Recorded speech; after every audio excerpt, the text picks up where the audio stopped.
It's about Numbers 35. I made a video on my iCartoon 2 channel, and I don't actually remember if it was from this passage, but this is the same kind of thing nonetheless. The video is called If and When. And actually, that video has very few views, which kind of disappoints me because I liked what the Lord showed me at that time. But this is the same kind of thing. You know, they're about ready to go into the Promised Land. And God doesn't say, you know, when you get there, maybe this will happen. No, there's so many shalls. And the cities shall they have to dwell in. And there's so many shalls. And if you listen to the reading that I did of 35 of Numbers, I tried to emphasize the shalls. And it's very interesting for me personally because I'm going through quite a time with my mother with the disease of Alzheimer's that she has. And it's very difficult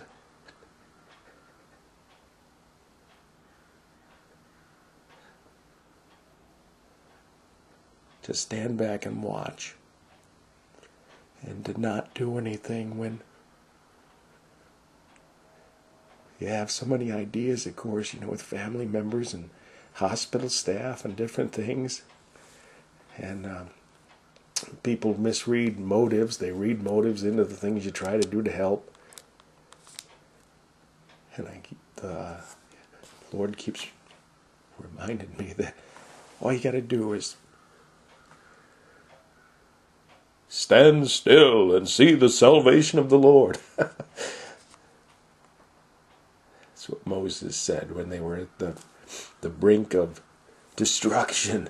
They were between the Egyptians and the Red Sea. And what are we going to do now? We're going to die. But after it's all said and done, we see that God hasn't had a plan all along. And here his plan was, and he was saying, you shall, and it shall be done. But then it's interesting because, and also there's probably when. That's what, like I said, that video is called When. But I'm noticing in this chapter, it shall happen. But then once again, when it comes to bad stuff, see, God is not the instigator of bad stuff. God does not have anything to do with it. But it's interesting because it'll say, if. See if we can find an if here. And if he smite him without throwing a stone. If. See, God is not instigating. Now, God knows that's going to happen, but he is not ordaining it. Or if he smite him. If he thrust him of hatred. If. Interesting. If and shall, I guess I'll have to call this video. But God will see us through. God is in charge and is leading the way in each of our lives. Praise God.